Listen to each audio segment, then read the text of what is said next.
Hello my dear students, myself Akshay, Biology Faculty Xylem Learning. So ഇന്ന് sir നിങ്ങളുടെ മുന്നിൽ വന്നിരിക്കുന്നത് ബയോളജിയുടെ ഒരു കാര്യം പങ്കുവെക്കാനാണ്. ബയോളജി എന്ന സബ്ജക്റ്റ് മക്കൾക്കറിയാം, നമ്മൾ ശ്രദ്ധിച്ചെങ്കിൽ നമുക്ക് മാർക്ക് നേടാം, അല്ലെങ്കിൽ നമ്മുടെ ചെറിയൊരു അശ്രദ്ധ ഉണ്ടെങ്കിൽ നമുക്ക് നല്ല രീതിയിൽ തന്നെ മാർക്ക് നഷ്ടപ്പെടുന്ന ഒരു സബ്ജക്റ്റാണ് ബയോളജി. പ്രത്യേകിച്ച് ബയോളജി എന്ന സബ്ജക്റ്റിനെ കുറിച്ച് നിങ്ങൾക്ക് അല്ലെങ്കിൽ നമ്മൾ പറയുമ്പോൾ തന്നെ നമുക്കറിയാം ഡയഗ്രംസ് ആണ് നമ്മുടെ മനസ്സിലേക്ക് ഓടി വരുന്നത്. കാരണം ഡയഗ്രാം ബേസ്ഡ് ക്വസ്റ്റ്യൻസ് നമുക്ക് ബയോളജിയിൽ തീർച്ചയായിട്ടും എക്സ്പെക്ട് ചെയ്യാവുന്ന ക്വസ്റ്റ്യൻസ് ആണ്. സോ നിങ്ങൾ ഈ ഡയഗ്രാം ബേസ്ഡ് ക്വസ്റ്റ്യൻസിന് നിങ്ങൾ കൃത്യമായി നിങ്ങളത് ശ്രദ്ധിച്ചില്ല എന്നുണ്ടെങ്കിൽ ഉറപ്പാണ് നിങ്ങൾക്ക് മാർക്ക് നഷ്ടപ്പെട്ടു പോകും.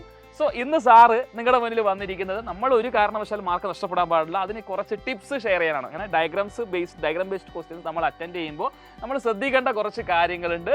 ആ കാര്യങ്ങൾ നമുക്കൊന്ന് വിശദീകരിക്കാം.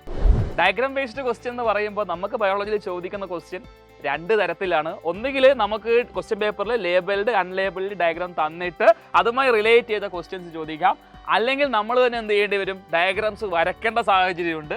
മക്കളെ, ഒന്നാമത്തെ ടിപ്പ് ഇതാണ്, നിങ്ങൾ ഡയഗ്രാം വരയ്ക്കുമ്പോൾ ഒരു കാരണവശാലും പെൻ ഉപയോഗിക്കാൻ പാടില്ല. പെൻസിൽ ഉപയോഗിച്ചുകൊണ്ട് മാത്രം എന്ത് ചെയ്യുക, ഡയഗ്രാംസ് വരയ്ക്കുക. അതുപോലെ തന്നെ ഇറൈസർ, ഷാർപ്പനർ, സ്കെയിൽ, റൂളറും കൂടി കയ്യിൽ കരുതുക. ഡയഗ്രാംസ് വരയ്ക്കുമ്പോൾ നമുക്കറിയാം പലതരത്തിലുള്ള ഡയഗ്രാംസ് നമുക്ക് വരാം. ഫോർ എക്സാമ്പിൾ ഡൈജസ്റ്റീവ് സിസ്റ്റം എന്ന് പറയുമ്പോൾ കുറച്ച് വലിയ ഫിഗറാണ്. സോ വലിയ ഫിഗർ വരയ്ക്കുമ്പോൾ നിങ്ങൾ ശ്രദ്ധിക്കുക, ഒരു പേജിൻ്റെ 3/4 പേജെങ്കിലും നിങ്ങൾ യൂട്ടിലൈസ് ചെയ്യുക. അതല്ലാതെ നമ്മളൊരു പാരഗ്രാഫ് എഴുതിയതിന് ശേഷം താഴെ ഒരു അരപ്പേജ് ബാക്കിയുണ്ടെന്ന് വെച്ച് ആ അരപ്പേജിൽ നിങ്ങൾ ഡൈജസ്റ്റീവ് സിസ്റ്റം ഒതുക്കരുത്. നിങ്ങൾ പുതിയൊരു പേജിൽ സ്റ്റാർട്ട് ചെയ്യുക, ഒരു 3/4 പേജെങ്കിലും ഉപയോഗിക്കുക. ചെറിയ ഫിഗർ ആണെങ്കിൽ അരപ്പേജ് മതിയാവും, അതിൽ പ്രോബ്ലം ഒന്നും ഇല്ല. പിന്നെ നമ്മുടെ കുട്ടികൾ വരുത്തുന്ന പ്രധാനപ്പെട്ട ഒരു മിസ്റ്റേക്കാണ് ഡയഗ്രാം വരയ്ക്കുമ്പോൾ അത് എന്താ പറയുക, പ്രോപ്പർ അല്ല എന്നുള്ളത്. അതായത് ചില സമയത്ത് അവർ ഡയഗ്രാം വരയ്ക്കുന്ന സമയത്ത് ഓവർലാപ്ഡ് ആയി പോവുക, ഈ ചിത്രത്തിൽ കാണുന്നത് പോലെ. അതുപോലെ തന്നെ ചിലപ്പോൾ ഡയഗ്രാംസ് വരയ്ക്കുമ്പോൾ ചിലപ്പോൾ സമയത്തിന്റെ പ്രശ്നം കൊണ്ടായിരിക്കാം ഇൻകംപ്ലീറ്റ് ആയിട്ടുള്ള ഡയഗ്രാംസ് കുട്ടികൾ വരയ്ക്കുന്ന ഒരു ശ്രദ്ധയിൽപ്പെട്ടിട്ടുണ്ട്. സോ ഇങ്ങനെയുള്ള കാര്യങ്ങളെല്ലാം തന്നെ മാർക്ക് നഷ്ടപ്പെടാൻ കാരണമാവും. തീർച്ചയായിട്ടും ഈ കാര്യങ്ങൾ കൂടി നിങ്ങൾ ശ്രദ്ധിക്കേണ്ടതുണ്ട്.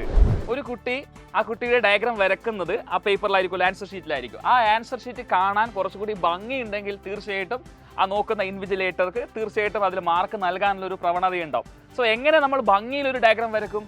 തീർച്ചയായിട്ടും ഡയഗ്രാം വരയ്ക്കുമ്പോൾ നിങ്ങൾ ആൻസർ ഷീറ്റിൻ്റെ ലെഫ്റ്റ് സൈഡിലേക്ക് ഡയഗ്രാമും അതിൻ്റെ ലേബലിങ്സ് കംപ്ലീറ്റ് റൈറ്റ് സൈഡിലും ആക്കി കഴിഞ്ഞാൽ ഒരു സിസ്റ്റമാറ്റിക് ആയിട്ട് നല്ല രീതിയിൽ തന്നെ നിങ്ങളുടെ പേപ്പർ കാണാനും അതുപോലെ തന്നെ നോക്കുന്ന ഇൻവിജിലേറ്റർക്ക് വളരെ പെട്ടെന്ന് ഓരോ ഭാഗങ്ങളും പെട്ടെന്ന് കണ്ട് മനസ്സിലാക്കാനും സാധിക്കും. ഇത് നിങ്ങൾക്ക് നല്ല മാർക്ക് നേടാൻ സഹായകരമാകും. ചില മക്കള് അവരുടെ ഡയഗ്രാംസ് വളരെയധികം ഭംഗി കൂട്ടാൻ വേണ്ടി ചിലപ്പോൾ ചില കാര്യങ്ങൾ ചെയ്യും. അവർ കളർ ചെയ്യാറുണ്ട്, നല്ല രീതിയിൽ ഷെയ്ഡ് ചെയ്യാറുണ്ട്. സോ ഇങ്ങനെ ചെയ്യുന്നത് വഴിയുള്ള പ്രശ്നം എന്താണെന്ന് വെച്ച് കഴിഞ്ഞാൽ ഈ പേപ്പർ ഇവാലുവേറ്റ് ചെയ്യുന്ന ടീച്ചർക്ക് നിങ്ങൾ ഷെയ്ഡ് ചെയ്ത് നിങ്ങൾ കളർ ചെയ്ത് ലേബൽ ചെയ്യുമ്പോൾ നിങ്ങൾ ഉദ്ദേശിച്ച ലേബൽ ചെയ്യാൻ പറ്റിയ ഭാഗമാണോ എന്നുള്ളത് അവർക്ക് കൺഫ്യൂഷൻ ഉണ്ടാവും. കാരണം ഷെയ്ഡിങ്ങും ഈ കളറും കൊണ്ട്.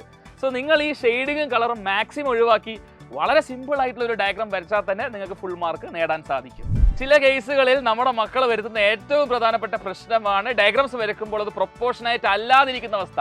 ഉദാഹരണത്തിൽ ഇവിടെ നോക്കിക്കേ, സ്റ്റെമ്മും ലീഫും. നമുക്കറിയാലോ സ്റ്റെം എന്ന് പറഞ്ഞാൽ കുറച്ച് വലുതാണ്, നീളമുണ്ട്, എന്നാൽ ലീഫ് എന്ന് പറയുന്നത് ചെറുതാണ്. അപ്പോൾ വരയ്ക്കുമ്പോൾ എപ്പോഴും സ്റ്റെമ്മിന് കുറച്ചുകൂടി വലിപ്പം കൂട്ടുക, ലീഫ് കുറച്ച് ചെറുതായി വരയ്ക്കുക. അല്ലാതെ നിങ്ങൾ അവിടെ സ്റ്റെമ്മിന് വലിപ്പക്കുറവും ലീഫിന് വലിപ്പം കൂടുതലും വരച്ചാൽ എന്ത് സംഭവിക്കും? പ്രൊപ്പോർഷനായിട്ട് അല്ലാതിരിക്കും. അപ്പോൾ നോക്കുന്ന ടീച്ചർ, അതായത് പേപ്പർ നോക്കുന്ന ടീച്ചർക്ക് അത് പ്രൊപ്പോർഷനേറ്റ് അല്ല എന്ന് കണ്ട് അവർ മാർക്ക് കുറക്കാനുള്ള സാധ്യത വളരെ കൂടുതലാണ്. അതുകൊണ്ട് നമ്മുടെ മക്കൾ തീർച്ചയായിട്ടും ശ്രദ്ധിക്കുക, ഡയഗ്രാംസ് വരയ്ക്കുമ്പോൾ പ്രൊപ്പോർഷനേറ്റ് ആയിട്ട് തന്നെ എന്ത് ചെയ്യുക, നിങ്ങൾ ഡയഗ്രാം വരയ്ക്കുക, മാർക്കുകൾ ഗെയിൻ ചെയ്യാൻ അതുവഴി നിങ്ങൾക്ക് സാധിക്കും. അവസാനമായി മക്കളോട് പറയാനുള്ള ഒരു കാര്യം ഇതാണ്, ഡയഗ്രാംസ് വരയ്ക്കുന്ന സമയത്ത് ആ ഡയഗ്രത്തിന് ടൈറ്റിൽ കൊടുക്കാൻ നിങ്ങൾ ശ്രദ്ധിക്കുക. For example structure of neuron ആണ് നിങ്ങൾ വരയ്ക്കുന്നതെങ്കിൽ അത് വരയ്ക്കുന്നതോടൊപ്പം തന്നെ താഴെയായി സ്ട്രക്ചർ ഓഫ് ന്യൂറോൺ എന്ന് ലേബൽ ചെയ്ത് വെച്ച് കഴിഞ്ഞാൽ വളരെ അട്രാക്റ്റീവ് ആയിരിക്കും നിങ്ങളുടെ പേപ്പർ കാണാൻ. അതോടൊപ്പം തന്നെ നിങ്ങളുടെ പേപ്പർ ഇവാലുവേറ്റ് ചെയ്യുന്ന ഇവാലുവേറ്റർ ഒന്നുകൂടി ഇംപ്രസ്ഡ് ആവാൻ അത് കാരണമാവും. അപ്പോൾ നമ്മൾ ഈ പറഞ്ഞിരിക്കുന്ന ടിപ്പുകളെല്ലാം തന്നെ നിങ്ങൾ നിങ്ങളുടെ പഠനത്തിൻ്റെ ഭാഗമാക്കി കൊണ്ടുപോവുക. അങ്ങനെ വരുമ്പോൾ ഭാവിയിൽ നിങ്ങൾക്ക് ഉണ്ടാവുന്ന പരീക്ഷകളിലെല്ലാം തന്നെ ഉന്നത വിജയം നിങ്ങൾക്ക് നേടാൻ പറ്റും. അതുപോലെ തന്നെ ഡയഗ്രത്തിൽ നിങ്ങൾക്ക് ഒരു മാർക്കും നഷ്ടപ്പെടാൻ പോകുന്നില്ല. സോ തീർച്ചയായിട്ടും ഈ കാര്യങ്ങളെല്ലാം തന്നെ നിങ്ങൾ ഫോളോ ചെയ്യുക. ഇതുപോലുള്ള ഇൻട്രസ്റ്റിംഗ് ടിപ്പുമായിട്ട് വീണ്ടും നമുക്ക് കണ്ടുമുട്ടാം. അതുവരേക്കും it's B Akshay signing off. By.